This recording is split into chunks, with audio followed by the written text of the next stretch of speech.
어, 제가 오늘 그런 얘기를 들었습니다. 제가 처음 우리 영신교회에 왔을 때와 외모가 많이 달라졌다는 얘기를. 근데 사실 자주 듣습니다. 거의 매주 듣는 것 같은데요. 그럴 수밖에 없는 게 제가 여기 처음 왔던 이제 4년 전에는 85kg였고요. 지금 93kg입니다. 거의 0.1톤에 육박하고 있는데 그래서 저희 아내와 그런 얘기를 해요. 우리는 이제 아저씨 아줌마가 됐다. 단순히 애가 있어서 결혼해서가 아니라 이제 누가 봐도 아줌마 아저씨다. 저는 되게 뿌듯합니다. 아, 내가 이렇게 열심히 살아서 가정도 있고 살도 있고 다 있구나. 근데 저희 아내는 그 아줌마라는 말을 굉장히 듣기 싫어해요. 그러다가 제가 최근에 인터넷에서 너무 재밌는 말을 들었는데 아저씨들이 언제 아저씨가 되는가에 대해서 어떤 사람이 기막힌 말을 적어놨습니다. 아내가 나를 보면서 아저씨라고 부를 때가 진짜 아저씨가 된 것이다. 그런데 그냥 아저씨라고 부르는 게 아니라 아랑 저랑 씨를 딱딱딱 끊어서 띄어 부를 때 나는 정말 아저씨가 된 것이다. 그래서 한번 띄어서 읽어봤더니 여러분도 나중에 집에 가면 한번 시도해 보시기 바랍니다. 아, 저 하면은 이제 내가 아저씨가 된 것이다. 이 말이 딱 이렇게 와닿으면서 혹시 내가 신혼 때와는 달리 우리 아내한테 좀 잘못하고 있는 건 있지 않은가? 신혼 때는 분명히 내가 좀 더 자상하고 다 잘 챙겨주다가 지금은 이 말이 나오게끔 만들고 있진 않은가? 이렇게 뒤돌아 생각해 보았습니다. 근데 그렇게 살아가다 보면 우리는 어쩔 수 없이 바빠져서 주변 사람들한테 좀 더 자상하지 못하게 될 수밖에 없죠. 직장 생활이 힘들면 집에 와서 너무 졸리기 때문에 가정 예배 드리기도 힘들어 하시잖아요. 그래서 담임 목사님께서도 너무너무 시간을 내기 힘들면 한자리에 모여서 기도만 하고 찬양만 해도 그게 예배다. 이렇게 많이 강조를 하시잖아요. 저는 특별히 청소년부 사역자로서 학원에서 저녁 11시쯤에 돌아오는 청소년들을 볼 때마다 이게 너무 와닿습니다. 와, 얘네들은 가정교육이라는 게 가능할까? 가족들이랑 붙어있는 시간이 얼마 없는데. 인간은 환경에 참 연약합니다. 환경이 바뀌고 내 몸이 피곤해지면 곡간에서 인신 난다고, 곡간이 비면 인심이 안 나게 돼요. 그런데 인간만 그런 게 아니었던 것 같습니다. 1968년에 존 컬훈이라는 동물 행동학자가 아주 재미있는 실험을 했는데요. 일명 쥐천국 실험, 혹시 들어보셨나요? 네, 쥐천국 실험이라는 거를 해보았습니다. 쥐라고 하니까 조금 혐오스러우실 수도 있겠지만 이 논문을 보니까 우리가 생각하는 그 커다란 시궁쥐가 아니라 요만한 실험쥐 같이 생긴 귀여운 햄스터는 아니지만 귀여운 쥐로 실험을 하셨더라고요. 이 실험은 이렇습니다. 한정된 공간 안에 약 4,000마리 정도의 쥐가 살 수 있는 환경을 꾸며놨어요. 완벽한 습도와 온도와 항상 제공되는 깨끗한 물과 청결과 또 음식. 그래서 이곳에서는요, 늙어 죽는 것 외에는 다른 요인으로 죽을 이유가 전혀 없는 말 그대로 쥐천국입니다. 이 쥐천국에 한 쌍의 쥐를 풀어놓았습니다. 어떻게 됐을까요? 엄청나게 빠른 속도로 번식하기 시작했어요. 한 번에 7, 8마리씩 새끼를 낳기 때문에 그 7, 8마리가 한 달 뒤에는 또 낳고 또 낳고 또 낳고를 하다 보니까 315일째 됐을 때, 실험 315일째 됐을 때 무려 660마리나 됐대요. 무시무시하죠? 여기 만약에 고양이가 한 마리 있었거나 아니면은 쥐들을 잡아먹는 뱀이나 매나 이런 게 한 마리라도 있었으면 이만큼 불어나지 못했을 텐데, 또는 음식이 부족하거나 물이 부족했으면 누군간 죽었을 텐데 그렇지 않으니까 315일 만에 660마리가 된 거예요. 근데 정말 놀라운 건 이때부터 시작됐습니다. 쥐들이 660마리가 되고 나니까 이상한 행동들을 하기 시작했어요. 분명히 4,000마리가 살 수 있는 공간이었는데, 그리고 여전히 모든 것들이 완벽한데도 불구하고 그 660이라는 숫자가 차자마자 쥐들이 번식하는 것을 그만두기 시작합니다. 서로 싸우기 시작하고, 수컷은 수컷끼리, 암컷은 암컷끼리 서로 싸우다가 번식기를 놓쳐버리는 경우가 생기고, 새끼를 7마리를 낳았는데 한 마리만 빼고 6마리를 물어 죽이는 암컷이 생기고, 수컷이 수컷과 암컷이 암컷과 성행위를 하는 일명 레즈비언 쥐, 게이 쥐가 생기기 시작해요. 대체 왜 이런 일이 벌어지는 것일까? 실험을 계속 해보았습니다. 그랬더니 600일이 되었을 때에는요, 2200마리까지 불어났는데 훨씬 더 둔한 성장 속도를 보이면서 늘어난 거죠. 이 2200마리가 결국 이 실험에서의 최대 숫자였습니다. 왜냐하면 2200마리 이후로는 점점 쥐들이 줄어들어갔기 때문입니다.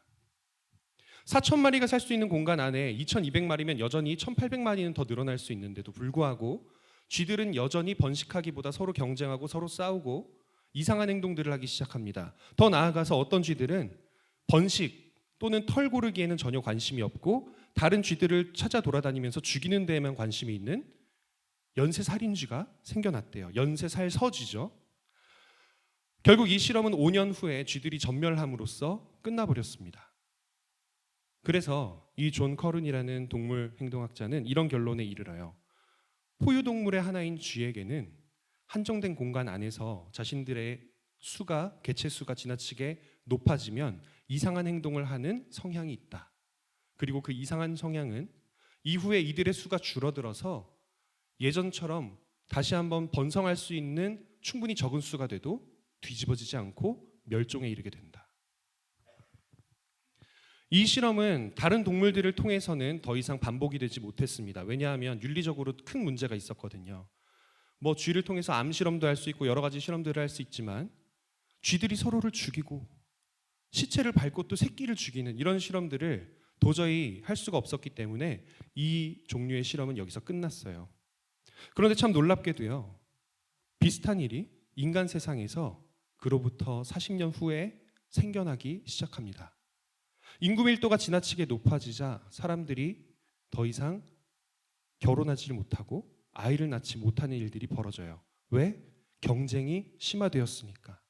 아까 그 쥐천국 실험에서도요. 쥐들은 지나치게 경쟁이 심화되면서 서로에게 신경질적인 행동을 하기 시작하고 아이의 짝짓기의 기회를 포기하거나 아니면 번식을 포기하는 일들을 보여줬는데 또는 이상한 성행위를 하는 모습을 보여주었는데 이상하네. 왜 대도시에서도 비슷한 일들이 일어나지?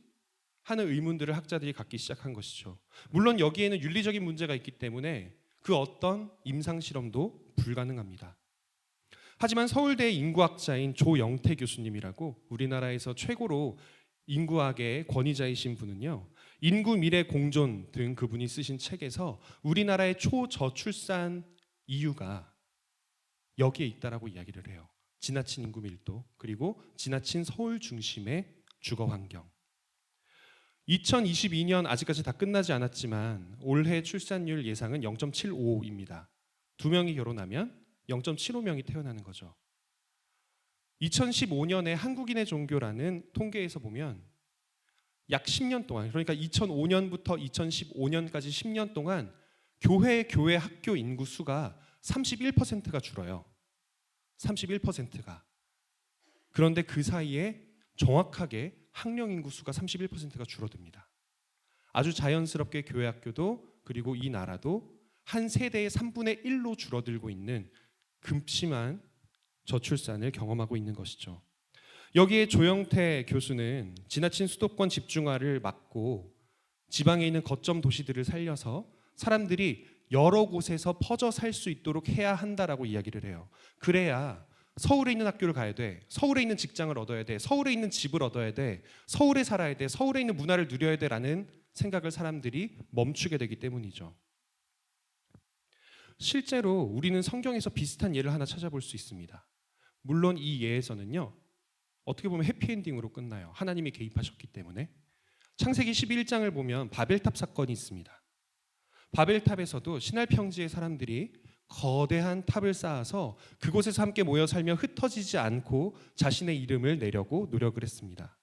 그 모습을 보고 하나님께서 그들의 언어를 혼잡하게 해서 사람들을 흩어버리시죠. 전 이게 해피엔딩인 것 같아요. 만약에 그때 흩어버리지 않으셨으면 앞서 얘기했던 존 커룬의 쥐천국 실험처럼 끝났을 수도 있으니까요.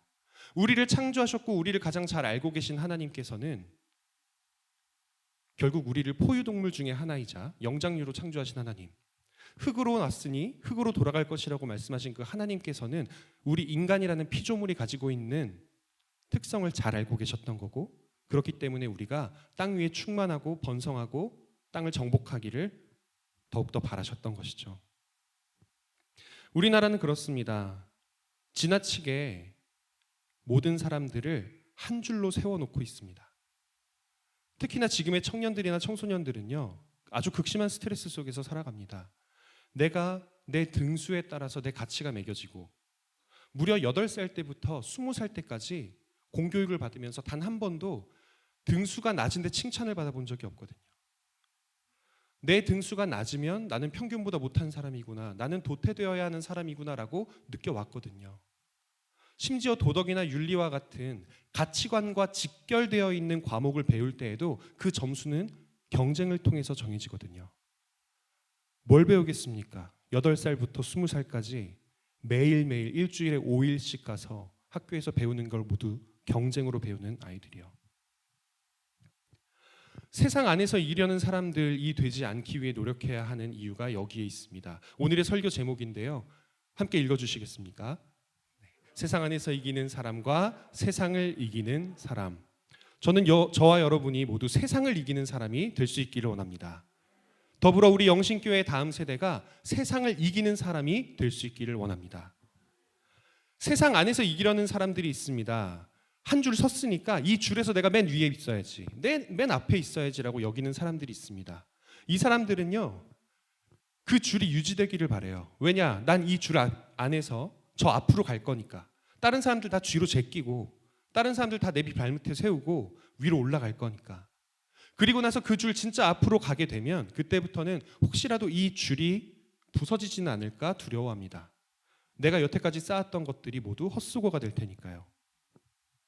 그런 사람들이 만들어낸 세상은 이렇습니다. 서로 비교하게 됩니다. 외모를, 재산을, 학벌을, 직업을, 그리고 그 사람이 가지고 있는 인기나 명예를 모두 비교하게 됩니다. 그리고 비교해서 못난 사람과 잘난 사람을 나누어서 잘난 사람은 더 많은 것을 가지고 못난 사람은 힘들게 어렵게 살다가 그렇게 세상을 등지는 것도 있을 수 있는 일이라고 생각해버려요. 우리나라에서는 한 해에 무려 13,000명이나 되는 사람들이 자살합니다. 13,000명.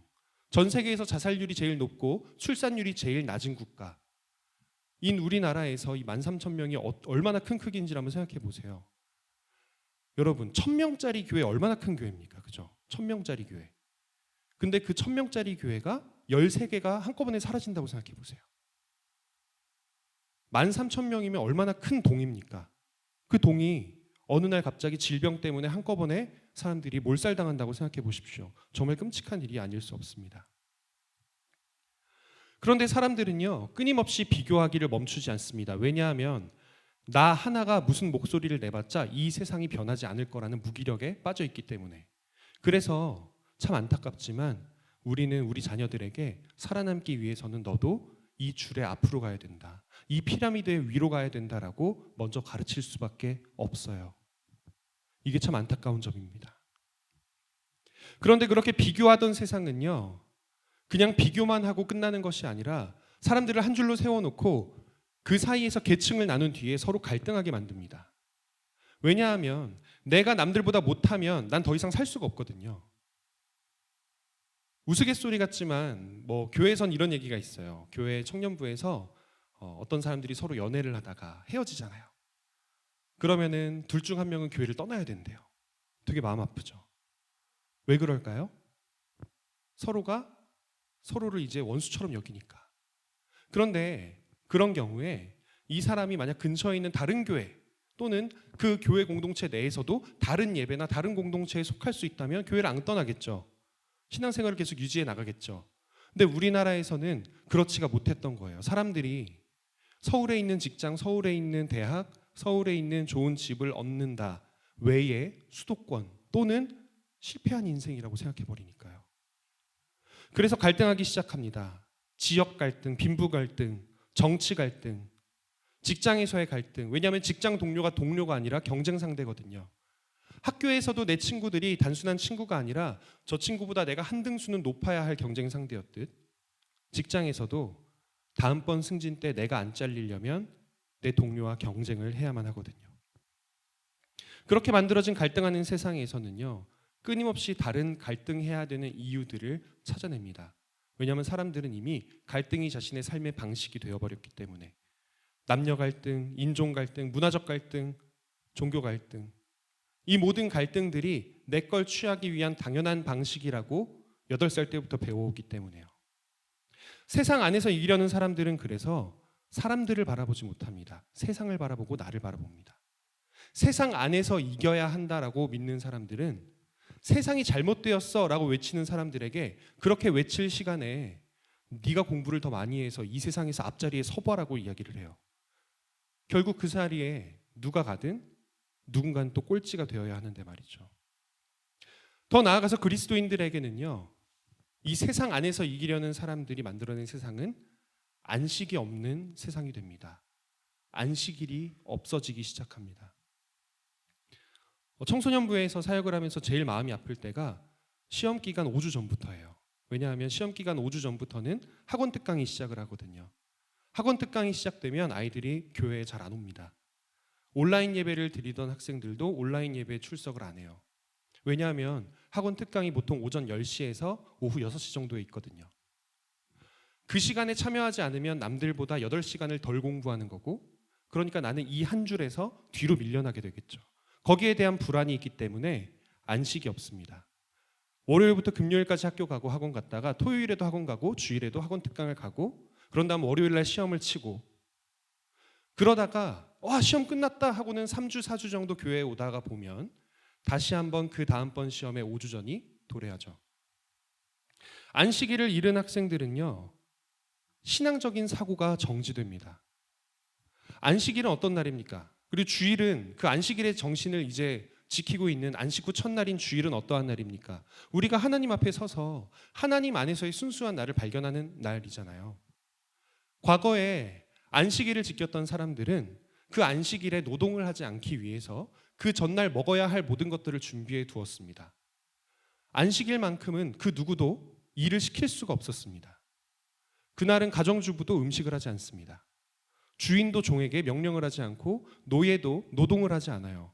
그러니까 모든 사람이 그저 한 인간으로서 가족들과 함께 하나님 앞에서 피조물로서 살아갈 수 있는 시간이 바로 이 안식일이었고, 그렇게 7일 중에 하루라도 사회적인 나, 사회가 이름 붙여준 나가 아니라 하나님 앞에서의 나, 진정한 나를 되찾았기 때문에 사람들은 하나님의 백성으로서의 정체성을 계속 유지할 수 있었는데, 오늘날은 그 안식일이 사라지고 있는 거예요. 왜? 세상 안에서 이기려는 사람들이 너무 많아졌기 때문에. 교회 안에도 세상 안에서 이겨야 한다라고 가르치는 부모가 많아지면 많아질수록 그 교회는 주일이 사라질 겁니다.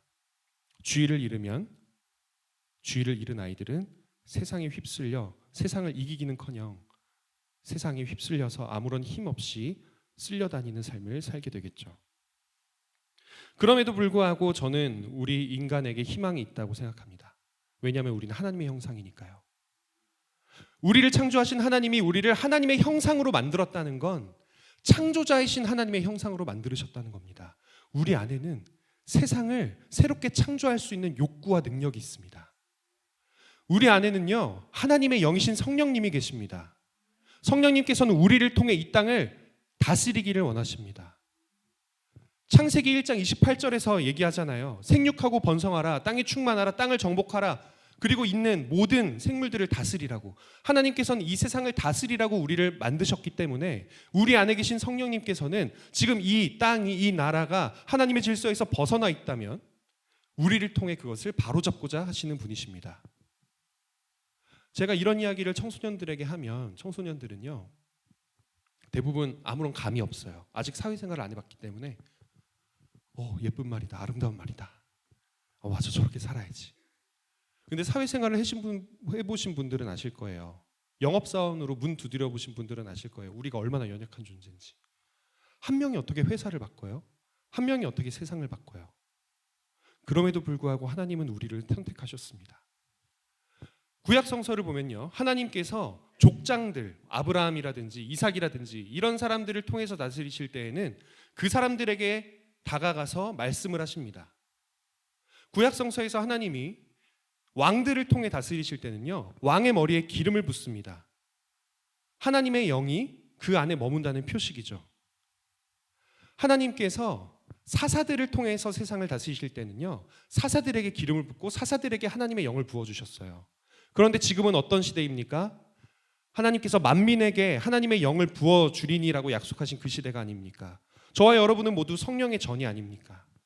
여러분 모두 안에 하나님의 영이 지금 거하고 계시다는 것, 그것은 과거에 그 머리에 기름을 부었던 사사들이나 왕이나 예언자들이 가지고 있었던 거룩한 의무를 지금 여러분과 제가 함께 지고 있다는 증거입니다. 그렇습니다. 하나님은 지금 우리를 통해 하나님의 영으로 이 땅을 변화시키기를 원하십니다.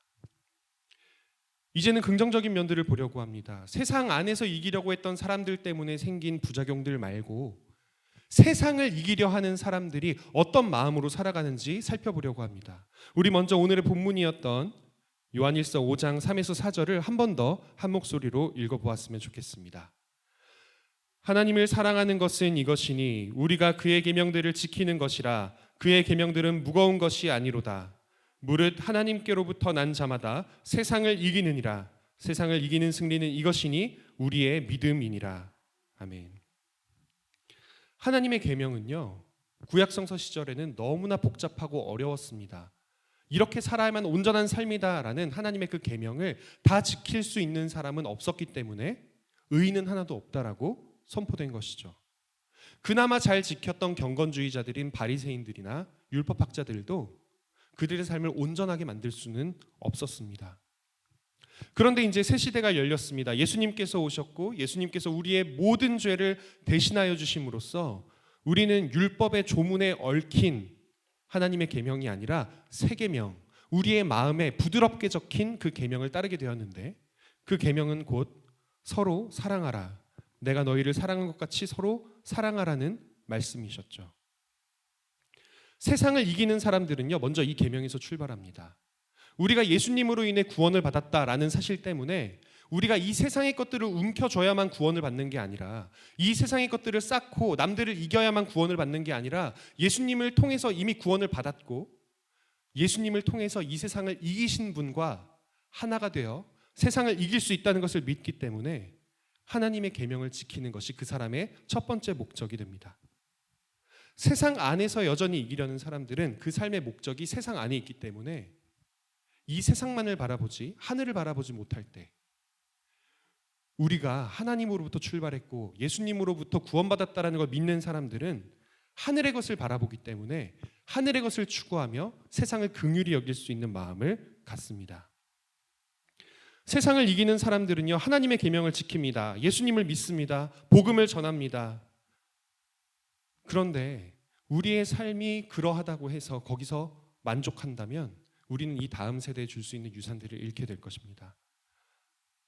저는 여러분들이 그리고 우리의 부모 세대들이 얼마나 아름다운 신앙을 해왔는지를 눈으로 직접 봐왔던 사람인데, 얼마나 많은 헌신과 봉사와 예배와 뜨거운 찬양과 기도로 이 한국 교회를 통해 이 한국 사회를 아름답게 만드셨던 분들인지를 보았는데, 참 안타까운 게요, 그렇게 열심히 사셨던 분들의 자녀분들이 오히려 그와는 반대된 삶을 살 때가 참 많아요. 오히려 하나님을 향한 헌신보다 지금은 잠깐 하나님에 대한 헌신을 내려놓고 공부를 해라. 좋은 대학에 들어간 뒤에, 좋은 직장에 들어간 뒤에, 어느 정도 성공한 뒤에 그때 신앙생활을 시작해도 늦지 않다라고 이야기를 하시는 분들이 정말 많았거든요. 그러나 우리가 정말 하나님의 계명을 믿고 따르는 사람들이었다면 과연 우리의 다음 세대를 그렇게 가르칠 수 있었을까요? 제가 어렸을 때 모태신앙이긴 했지만 아직까지 내 스스로 정말 신앙이 있다라고 믿지는 않았던 시절이 있었습니다. 초등학교 4학년 이전까지 그랬어요. 초등학교 4학년 때 친구가 먹을 거 주고 선물 준대 라고 얘기를 해서 안 가려던 어린이 성경학교를 참석을 했습니다. 그리고는 거기서 은혜를 받아서 그 다음부터는 내가 정말 신앙이 있구나, 하나님에 대해 알아가야겠다라는 열정을 가지게 됐던 게 이제 초등학교 4학년 때 그 여름 성경학교였는데, 그 전에, 그러니까 내 스스로가 모태신앙이지만 신앙이 있다고 여기기 전에 어떤 전도사님이 저한테 그런 질문을 한 적이 있어요. 야, 너는 초등학생인데 어떻게 그렇게 선생님들 말을 잘 듣고 예배할 때 떠들지도 않고 어떻게 그렇게 말을 잘 듣니? 너희 부모님이 정말 신앙심이 좋으신가 보다. 그래서 제가 아니요, 저희 아버지는 안 믿으시고요, 지금은 믿으시는데 그때 안 믿으셨거든요. 저희 어머니가 신앙인이시긴 한데 그렇게 배운 적은 없어요. 저 그냥 학교에서 선생님이 배운 대로 조용히 하고 있었어요. 그런데 나이가 들어가지고 그때 제가 선생님과 나눴던 그 대화가 계속 생각이 나는 거예요. 생각해 보니까 내가 교회에서 배웠기 때문에 세상에 미치는 유익보다 학교에서 배웠기 때문에 교회에서 잘하고 있는 게 더 많은 걸 느꼈어요. 어느 순간. 학교에서 선생님 말씀 잘 들어라. 어른들을 공경해라. 이런 말씀들을 너무 많이 듣고 학교에서 친구들 사이에 왕따시키면 안 된다.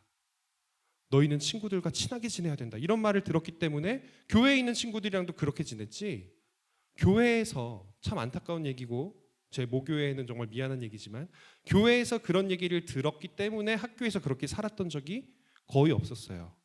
그러다가 중고등학생이 되고 나니까 그때부터 이제 전도사님들, 목사님들이 정말로 기독교인적인 가치관을 가르치시기 시작하더라고요. 나중에 알고 보니까 신대원에 가서 알고 보니까 원래 어린이 시절에는 교회에 와서 재밌게 노는 거 가르치고 아이들 성경 구절 외우게 하고 서로 친하게 지내게 만들고 그런 다음에 중고등학교 때 청소년이 되었을 때 사춘기가 되었을 때부터 가치관이 형성될 때 그때 가치관 교육을 하라고 가르치더라고요. 그러니까 그때 그 전도사님 목사님들이 잘못하신 게 아니었던 거죠. 그런데 제가 경험한 여태까지의 청소년부 사역 안에서는요. 부담감이 되게 많았습니다. 내가 가르치고 있는 이 기독교적 가치관이 나는 성경을 근거로 정말 옳다고 믿고 있는데 과연 이 학생들도 같은 생각을 할까? 과연 이 학생들의 부모님도 같은 생각을 할까? 나는 성경을 통해서 사람들이 주의를 지키고 평일에도 가족들과 함께 예배를 드리면서 경쟁 사회보다는 서로 상생하는 사회, 서로가 서로를 사랑하는 사회를 지향해야 된다고 배웠고 그렇게 가르치고 있는데 과연 이게 지금 이 시대를 살아가고 있는 부모님이 보시기에 저 목사님이 우리 아이를 제대로 가르치고 있네 라고 여길까? 아니면 저 목사님은 쓸데없는 걸 가르쳐서 우리 아이가 열심히 공부하기보다 막 철학적인 거 생각하고 어떻게 하면 내 주변에 있는 왕따 당하는 친구랑 더 친하게 지낼까? 공부 잘하는 저 친구 말고 이런 걸 생각하게 만든다고 원망을 듣진 않을까 하는 생각을 했었습니다. 그러나 저는 하나님의 계명을 지키는 믿음이 있는 사람이라면 분명히 우리 자신과 우리의 다음 세대를 이 세상을 이기는 사람으로 만들어낼 수 있을 것이라고 믿습니다. 너무나 단순합니다. 세상에서 이기려는 사람이 아닌 세상을 이기는 사람으로 만들어 세상을 변화시키려고 노력하기만 하면 되는 것이죠. 인도네시아의 한 시골 마을에 어떤 농부가 살고 있었는데요. 이 농부의 이름은 사디만, 나이는 60세였습니다. 이 사람이 농사를 짓고 있던 어느 날 주변에 있는 산에 큰 산불이 났어요. 그래서 나무들이 다 불타서 사라져버렸습니다. 나무들이 사라져버린 산에는 비가 와도 그 빗물을 저장해 줄 수 있는 나무 뿌리가 없었기 때문에 그 땅은 황폐화되고 사막화되면서 그 지역에서 농사는 점점 망쳐지기 시작했고 그 지역에 살던 사람들은 점점 다른 지역으로 이민을 가기 시작했죠. 이주를 하기 시작했어요. 그런데 이 사디만이라는 사람이 갑자기 이상한 행동을 하기 시작했습니다. 다른 사람들은 조금이라도 졸졸졸졸 내려오는 냇물, 옛날에는 콸콸콸 내려왔지만 지금은 졸졸졸 내려와서 조금이라도 더 내 걸로 만들어야 저 냇물로 돈이 되는 고무나무라든지 열매가 있는 나무들에 물을 주는데 이 사디만이라는 사람은 돈이 한 푼도 되지 않는 반얀나무라는 나무를 가지고 산에 심기 시작을 했던 거예요. 이 반얀나무라는 나무의 특징은 열매를 쓸모가 없고요. 가지도 딱히 상품성이 없습니다. 그런데 특징이 있는데 뿌리가 굉장히 깊게 자라는 나무래요. 뿌리가 깊게 자라서 지하수를 충분히 머금을 수 있는 나무였어요. 이 사디만이 반얀나무를 심기 시작했을 때 사람들은 미쳤다라고 얘기를 했다고 합니다. 너 지금이라도 돈이 되는 걸 심어야지 안 그러면 너도 다른 지역에 가서 살게 된다. 그런데 이 사람은 20년 동안이나 반얀나무를 심었고 결국 20년 뒤에 이 사람은 11,000그루의 나무를 심어서 그 지역에 다시 지하수와 냇물이 소성되게 만들었고 완전히 망했다고 생각했었던 농사가 다시 이모작이 가능할 정도로 변화되었다고 합니다. 그 지역에 끔찍한 재해가 닥쳐왔을 때 그 재해 속에서 살아남으려고 했던 사람들은요 자연 환경을 사용해서 자기가 이기려고 노력했습니다. 그런데 그 환경을 변화시키고자 했던 사람은 결국 그 마을을 살려냈습니다. 20년 동안 얼마나 힘들었을까요? 돈이 되는 나무가 아닌 돈이 안 되는 나무만 심었고, 내가 돈을 버는 것이 아닌 내가 번 돈을 써가면서 세상을 변화시켜야만 했는데, 하지만 그 결과로 이 인도네시아의 한 시골 마을은 이제 살아나게 된 것이죠. 세상을 이기는 사람들의 모습은 이렇습니다. 그 시작부터 남들이 보기에 조금 멍청해 보입니다. 왜 너는 너에게 유익이 될 수 있는 것들을 따르지 않느냐? 왜 너는 지금 남들처럼 바둥바둥 경쟁해서 남들을 이기지 않느냐? 라는 말을 들으면서 시작할 수밖에 없지만 끝끝내는 그 가치관으로 인해 세상을 살리는 사람이 됩니다. 세상을 이기는 사람들은 세상을 두려워하지 않는 믿음을 갖게 됩니다. 왜냐하면 내가 세상에 속하지 않았다는 것을 알기 때문에. 여러분, 군대에 있을 때는요, 군인들이 두렵습니다. 군대에서 저는 병사로 생활을 했었는데 2등병부터 병장까지 지내면서 항상 중사, 소위 중위 이렇게 장교나 부사관들을 두려워했었어요. 왜냐하면 그때만 해도 굉장히 심한 얼차려를 할 수 있었던 시절이었고, 또 저 사람이 말만 한마디 하면 난 영창 갈 수도 있으니까. 그런데 언제부터 군인이 두렵지 않은지 아십니까? 바로 전역하는 바로 그날이에요. 전역하고 나면요, 예비군이 됩니다. 그럼 예비군 훈련장에 가면 거기에도 여전히 예비군 소위 중위들이 있는데 그 사람한테 아저씨 예비군 훈련 좀 빨리 끝내주세요. 아저씨 오늘은 밥이 맛이 없어요. 물 좀 마시고 와도 돼요? 이렇게 말을 쉽게 해요. 왜요? 나는 군대에 속한 사람이 아니니까. 우리의 신분이 그렇습니다. 우리는 세상에 속해 살아가는 것 같이 보이지만 실제로는 하나님께 속한 사람이지 세상에 속한 사람이 아닙니다. 우리는 하나님께 속했고 하늘나라의 시민이지 이 세상만 살다가 이 세상에 썩어질 것들과 함께 썩어질 사람들이 아닙니다. 그렇다면 우리는 세상을 두려워할 필요가 있을까요? 없을까요? 없습니다. 그럼 우리는 우리의 자녀들을 세상을 두려워하는 사람으로 만들 필요가 있을까요? 없을까요? 없습니다. 우리는 세상 안에서 세상적인 것들을 추구하는 사람이 아닌 하늘을 바라보며 세상을 변화시키는 사람으로 사람들을 만들어낼 충분한 이유와 의무를 가지고 있습니다. 제가 청소년부에서 사역을 하기 때문에 계속 청소년부 이야기를 팔고 있는데 마지막이니까 잘 들어주시기 바랍니다. 지금 수능이 얼마 남지 않았어요. 그래서 사실 수능이 얼마 남지 않은 이 중요한 시간에는 제가 욕을 먹더라도 얘들아 교회에 나오기보다는 학원을 가라. 예배는 온라인으로 드려라. 수능이 한 달 남았으니까 괜찮아라는 말을 솔직히 했습니다. 왜냐하면 그 학생들이 얼마나 조마조마한 마음으로 공부를 하고 있을지를 알기 때문에, 그리고 그 부모님들이 얼마나 애타는 마음으로 학생들을 바라보고 있을지 알기 때문에 굳이 그 사람들의 마음을 어렵게 만들고 싶지 않았거든요. 근데 그 와중에 또 되게 고맙게 고3인데도 불구하고 와서 열심히 예배드리고 소그룹 모임을 하고 이런 학생들이 있어요. 그럼 그런 학생들을 볼 때마다 무슨 생각이 드냐면요, 와, 머리가 어떻게 된 건 아니겠지? 이 사람 혹시 공부 포기한 건 아니겠지? 근데 한편으로는요, 이런 마음도 같이 들어요. 아, 하나님께서 이런 사람들을 나중에 쓰시겠구나. 이 세상이 두려워서 주의를 지키지 않는 게 아니라 세상보다 하나님을 더 두려워하는 사람. 이 세상이 원하는 것들을 채우기보다 하나님이 원하는 걸 먼저 채우려는 사람. 아, 이 사람들을 하나님이 쓰시겠구나. 이 사람들을 통해서 지금은 남들보다 조금 못한 모습, 조금 낮은 학벌, 조금 못한 직장을 들어갈지라도 아, 이 사람들을 통해서 하나님은 이 세상을 변화시키겠구나 라는 생각이 들어요. 반대로 얘기하면 어떻습니까? 세상을 두려워하는 사람들을 볼 때 저는 참 안타깝습니다.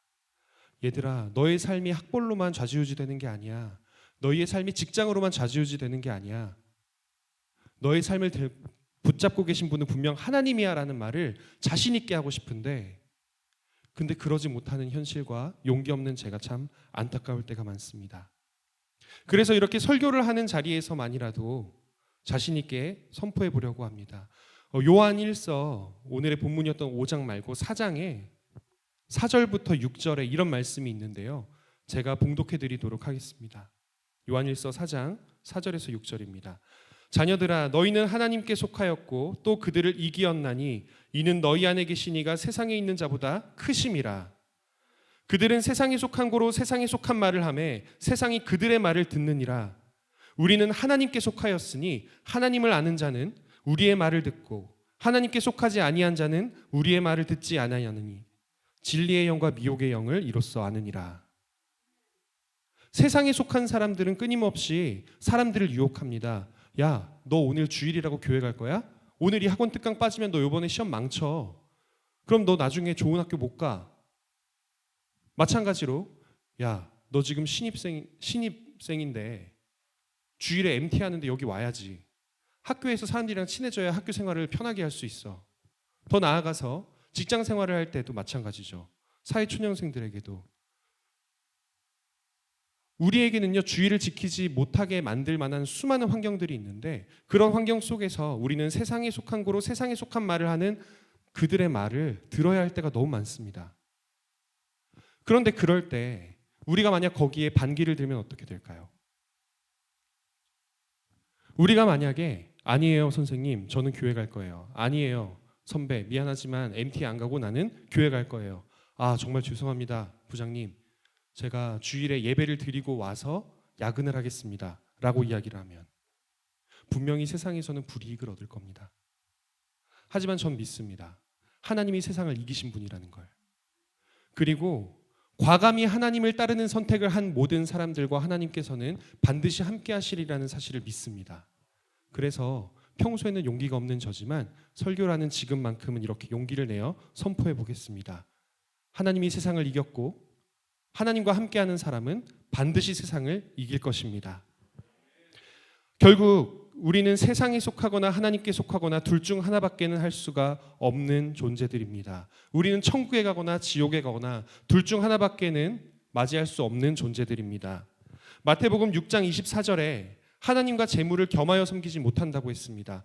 그 중 하나를 더 중히 여기거나 경히 여기는 것은 가능하겠지만 결코 겸하여 섬길 수는 없다고요.